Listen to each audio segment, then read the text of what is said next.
Kehadiran oposisi untuk bergabung dalam koalisi pendukung pemerintah bisa jadi menimbulkan masalah baru karena masing-masing parpol koalisi sudah berkompetisi mengincar kursi kabinet Jokowi Jilid 2. Ketua Umum Parpol sudah terang-terangan meminta kursi menteri. Banyaknya pasti. Kita ngusulin juga banyak, tapi yang diterima belum tentu berapa. Ngusulinnya berapa, Cak? Ngusulin 10 minimal lah. 12 nama, nanti presiden bilang saya perlu ini, sudah. Kita nggak bisa mengatakan, oh ya jangan itu Pak, kenapa nggak Ibu Fernita aja? Ya tentunya terkait dengan kementerian nanti akan dibahas lagi dalam forum yang tersendiri. Koalisi dan oposisi kini menunjukkan semangat untuk menguasai jabatan politik. PKB menolak PAN bergabung dalam koalisi pendukung pemerintah karena dianggap partai pengusung Prabowo Sandi ini tidak berkontribusi untuk pemenangan Jokowi Kiai Haji Ma'ruf Amin. Partai Kebangkitan Bangsa memperlihatkan sikap yang tidak senang jika Partai Amanat Nasional bergabung dalam koalisi pendukung pemerintahan Joko Widodo. Apalagi nanti setelah masuk dalam koalisi, PAN mendapat kursi di Kabinet Kerja Jokowi Jilid 2 periode 2019-2024. Menurut anggota Dewan Suro PKB Maman Imanul Haq, alasan PKB menolak PAN bergabung dalam koalisi karena selama ini PAN sebagai partai oposisi tidak berkontribusi untuk kemenangan Jokowi Kiai Haji Ma'ruf Amin pada Pilpres 2019. Saya berharap bahwa setelah perhelatan Pilpres ini tetap yang diakomodir untuk di kementerian itu adalah orang-orang yang memang di koalisi 01 kayak gitu. Tapi kita tetap menghormati teman-teman di 02 karena sekarang sudah tidak ada 01 02 untuk memperkuat pembangunan Republik ini, salah satunya jadi oposisi yang baik. PAN sudah memperlihatkan sinyal ingin bergabung dalam koalisi pemerintahan Jokowi periode kedua. Parpol pengusung Prabowo Subianto Sandiaga Uno ini hingga kini memang belum menentukan sikap bergabung atau tidak ke dalam koalisi pendukung pemerintah. Namun PAN memiliki rekam jejak sebagai pengusung Prabowo Hatta Rajasa pada pemilu 2014 pada akhirnya bergabung dalam koalisi pendukung pemerintah usai pemilu 2014. Tim Liputan Metro TV.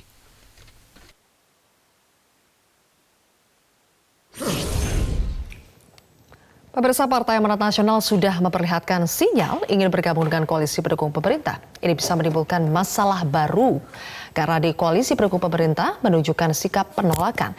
Untuk membahasnya bersama saya sudah hadir dua anggota.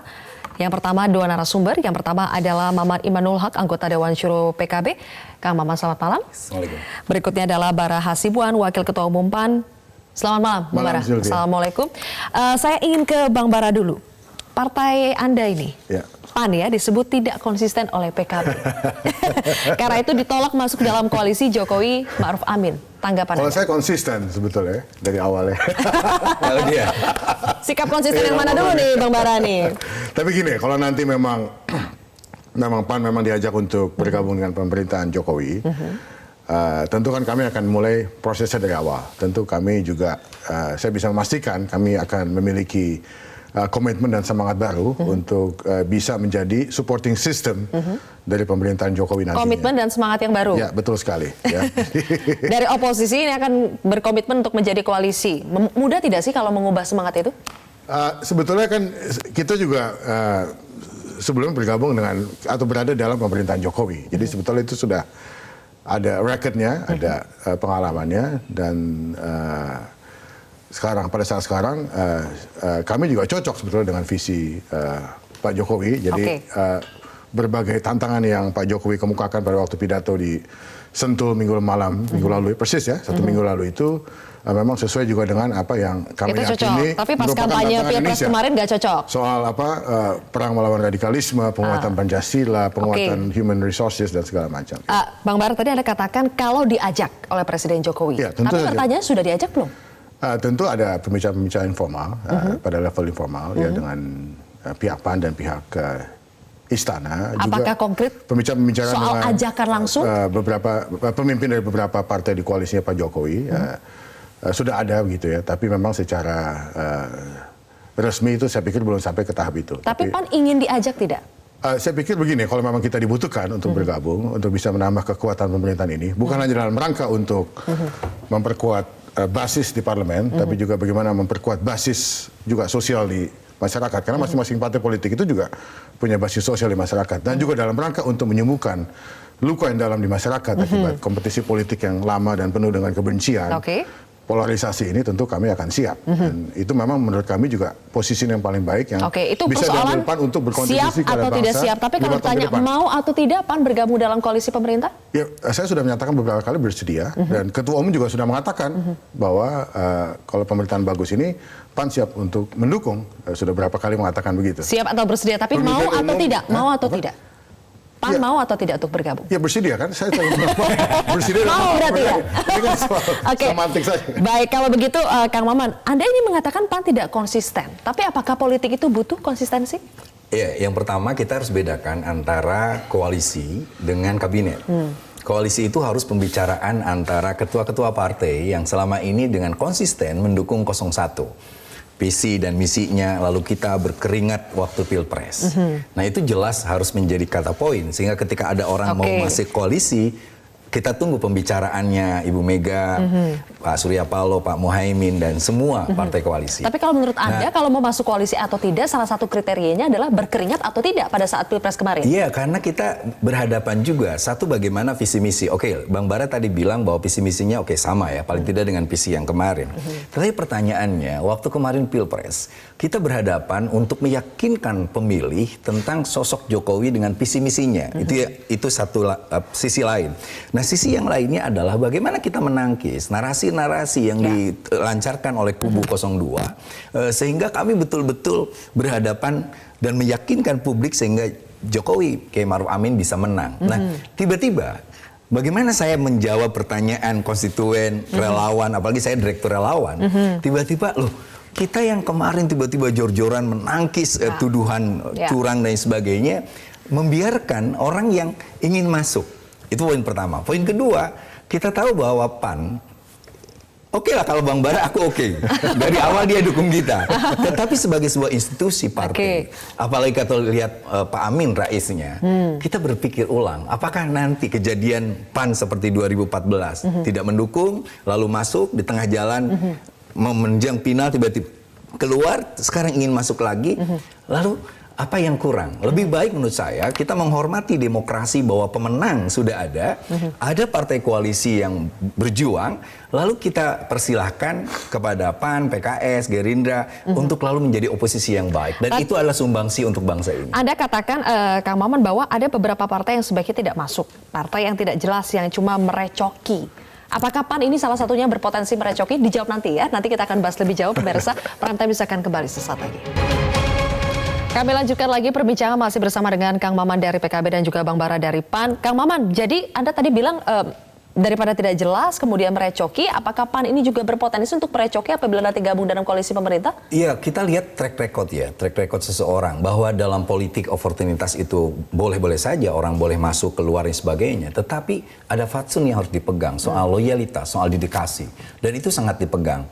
Yang kedua menurut saya, koalisi kita udah cukup dengan 60% lalu punya sumber daya manusia yang dibutuhkan untuk mengisi parlemen. Saya tidak ingin membedakan profesional dan partai karena partai-partai yang ada di koalisi 01 punya profesional-profesional yang betul-betul siap mengisi jabatan-jabatan kementerian. Tapi apakah alasannya itu atau karena memang kalau ada partai lain yang masuk lagi ini kan berarti bagi-bagi kursinya jadi semakin banyak dong yang harus dibagi? Menurut saya kalau itu nggak masalah, itu urusannya Pak Presiden, hak prerogatif Presiden. Jadi bukan karena khawatir kursi PKB nanti jadi semakin berkurang nih kalau PAN-nya masuk? Menurut saya tidak lah ya. Partai PKB lebih memfokuskan bagaimana kita melakukan penguatan kaderisasi politik, pendidikan politik untuk persiapan di DPR kita, lalu juga persiapan Pilkada serentak 2020. Kita di Muktamar nanti akan mengukuhkan Caimin sebagai ketua umum, lalu program diperkuat. Jadi yang ingin dikatakan oleh PKB adalah ini loh. Ada koalisi 01 yang sudah siap mendukung Jokowi memang dari awal. Nah, ada teman-teman yang baru mau masuk dan kelihatannya ngebet banget. Ngebet banget gak sih sebetulnya PAN ini Bang Bara? Enggak juga ya. Ngebet banget gak sih untuk masuk? Ngebet juga. Tapi memang ada kesediaan. Ya, artinya kalau memang ada ajakan dan ada kesepahaman, tentu saja kami siap untuk masuk dan betul-betul kali ini akan menjadi anggota yang bisa menjadi supporting system yang efektif gitu. Jadi yang betul-betul, berarti yang sebelumnya itu masalah. Yang sebelumnya itu nggak betul-betul. Ya memang ada waktu itu ada berbagai isu ya, yang memang membuat kita waktu itu dikatakan tidak sejalan dengan presiden atau pemerintah secara keseluruhan. Tapi bukan hanya tidak sejalan, Bang Bara. Tadi barusan dikatakan Kang Maman ada persoalan loyalitas di situ, ada persoalan dedikasi di situ yang tidak 02 terutama PAN dan yang lain-lain sebagainya itu tidak berkontribusi pada saat itu. Pada saat kapan? Pada saat Pilpres. Iya tentu saja kan ini kan begini, ini kan ada semacam satu ide kan gitu ya, ide dan ini sudah menjadi perdebatan kita setelah pemilihan presiden, apakah memang dibutuhkan partai-partai yang berseberangan dengan Jokowi pada pemilihan presiden untuk bergabung. Dan juga kan ada signal ya dari beberapa pejabat, saya pikir juga termasuk dari Presiden Jokowi sendiri ya, untuk adanya kemungkinan untuk mengajak beberapa partai yang berseberangan di pemilihan presiden untuk jadi yang kasih sinyalnya Pak Jokowi, bukan PAN yang minta sinyal itu? Saya pikir ada kan, signal itu juga kan ada. Kita juga menyambut baik signal tersebut. Artinya kalau memang kita dianggap sebagai salah satu partai yang memang layak untuk diajak untuk memperkuat pemerintah nanti, ya kami siap. Tapi bagaimana Anda menjelaskan kepada konstituen Anda ketika waktu itu pada saat Pilpres PAN itu begitu jor-joran, ini visi Prabowo yang lebih baik daripada visi Jokowi. Kemudian sekarang ingin bergabung ke dalam gerbong satu visi dengan Jokowi. Ya, karena ini ada kebutuhan yang sangat urgent di masyarakat sekarang ya. Kita kan harus menyembuhkan luka yang tadi saya kemukakan, Sylvia, luka di masyarakat ya, akibat perbedaan politik yang begitu tajam, kampanye penuh dengan retorika, narasi kebencian, ada hoax, upaya delegitimasi terhadap institusi-institusi resmi gitu. Jadi ini semua harus kita sembuhkan. Nah, saya pikir kalau memang Jokowi merasa memang dalam mereka menyembuhkan luka itu perlu membangun satu pemerintahan yang inklusif, dalam arti memang attitude-nya sebagai pemenang tidak bisa winner take all ya. Jokowi dengan partai-partai dalam koalisi sekarang. Ya, perlu jadi kalau kata Bang Bara sasarannya adalah sebetulnya ingin menyembuhkan luka. Salah satu alasan. Bukannya bagi-bagi kekuasaan 5545 seperti yang disebutkan oleh Ketua Dewan Kehormatan. Tidak, kita bukan dalam posisi untuk mengatakan sebaiknya begini. Ada kondisi sebaiknya 45% diberikan kepada partai-partai yang sebelum mendukung Prabowo. Tidak, sama sekali tidak. Bagaimana sih konsep 5545 antara Jokowi Prabowo yang disebutkan Amin Rais? Itu kan dikatakan oleh Pak Amin ya. Saya tidak bisa berbicara yang dipahami PAN secara institusi itu seperti apa sikap? Selama ini juga sikap Ketua Umum kan jelas ya, bahwa kalau memang pemerintah ini bagus kami akan mendukung ya, tanpa ada syarat bahwa kita harus mendapatkan 1, 2, 3, 4, 5 atau berapapun itu jumlah posisi di kabinet gitu kan. Memang kalau memang kita memutuskan untuk bergabung ya memang. Jadi kalau diajak gabung tanpa embel-embel kursi pun PAN mau? Ya, tapi memang gini kan, kita juga ini kan politik gitu kan. Kita tidak bisa terlalu naif juga, Sylvia kan. Kita juga memerlukan tempat-tempat di mana kita bisa berkontribusi secara konkret ya, bisa mengartikulasikan kontribusi kita secara konkret 5 tahun ke depan. Ya, tentu itu merupakan manifestasi dari bergabungnya partai-partai nanti yang. Tapi apakah selalu terjemahan koalisi itu berarti sama dengan kursi, Bang Bara? Itu bisa salah satu manifestasinya. Gitu salah satu manifestasi. Salah satu manifestasinya. Oke, saya ingin bahas lebih jauh soal konsep 5545 yang disebutkan Amin Rais. Kang Maman, menurut Anda masuk akalkah bagi-bagi ya, 5545? Itu sebuah pendapat yang tidak rasional bagi seorang yang mempunyai kapasitas tokoh reformasi dan juga beliau adalah seorang guru besar ilmu politik. Karena demokrasi sebenarnya meniscayakan kemenangan kita dengan selisih berapapun itu diserahkan untuk menjadikan sang pemenang menentukan arah pemerintahan. Jadi menurut saya apa yang dikatakan Pak Amin dengan rasa hormat itu sangat-sangat tidak mendidik terhadap proses demokrasi kita. Nanti saya yang anggota DPR terpilih, tiba-tiba yang nomor 2 di saya akan bilang, ya udah Kang Maman 3 tahun, saya 2 tahun. Sesuatu yang tidak mungkin. Itu yang pertama. Yang kedua, apa yang dikatakan Bang Bara, saya setuju bahwa kita udah satu rel nih pemikiran-pemikirannya, bahwa kita menuju Indonesia maju. Tetapi satu rel bukan berarti satu gerbong. Kita boleh beda gerbong, kita di depan. Nah, tetap teman-teman ini dibutuhkan pemikirannya. Contoh, ketika kita ngomong reformasi birokrasi dan itu menjadi muatan penting Jokowi, maka saya membutuhkan teman-teman PAN yang kritis nanti di DPR untuk mengkritik eselon 1, 2, 3 sampai ke bawah yang gagal menerjemahkan visi nawacita Jokowi Jilid 2. Jadi menurut saya sikap oposisi yang rasional, yang berdasarkan data dan fakta itu lebih dibutuhkan untuk negeri ini, dan itu sangat manfaat untuk Indonesia. Berarti maksud Kang Maman adalah sebetulnya saat ini dengan koalisi yang sudah ada saat ini sudah cukup dan tidak butuh lagi ada partai lain yang masuk? Sangat cukup. Nah, jadi saya rasa dan kita memiliki banyak sekali sumber daya manusia, tetapi sekali lagi saya ingin mengatakan negara ini besar dan saya yakin kerjasama kita dengan seluruh partai itu dibutuhkan untuk Indonesia ke depan. Gitu. Oke, Bang Bara kan sebelumnya Presiden Jokowi juga mengatakan menjadi oposisi juga mulia.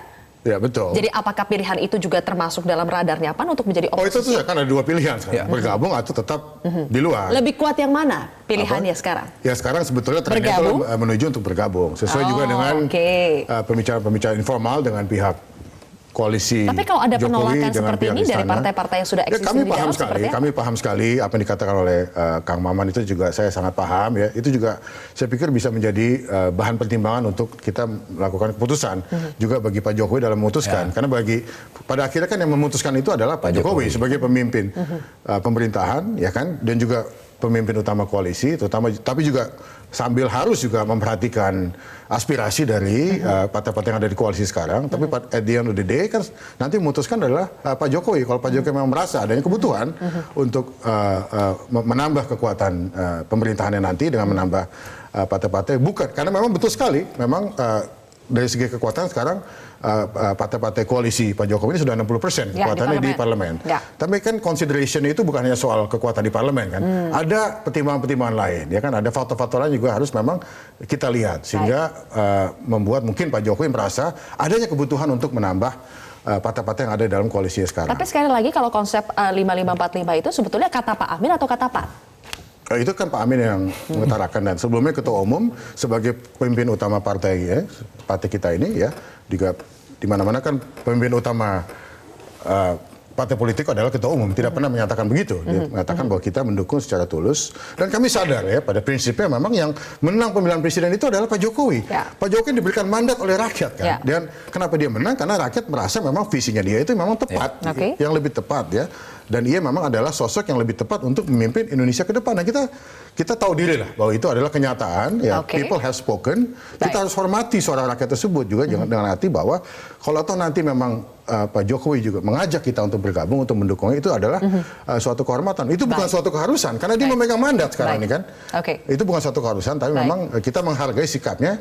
Kalau memang merasa bahwa memang nanti kita atau partai-partai lain diajak untuk memperkuat pemerintahannya 5 tahun ke depan. Terakhir untuk Kang Maman, apa jadinya kalau misalnya betul-betul Pak Jokowi akhirnya menggandeng partai oposisi, apakah itu PAN, PKS atau Gerindra untuk bergabung dalam koalisi yang ada saat ini? Ya, yang pertama tentu kita menghargai dan menghormati ya sikap prerogatif Presiden untuk menentukan siapa pembantunya di kabinet.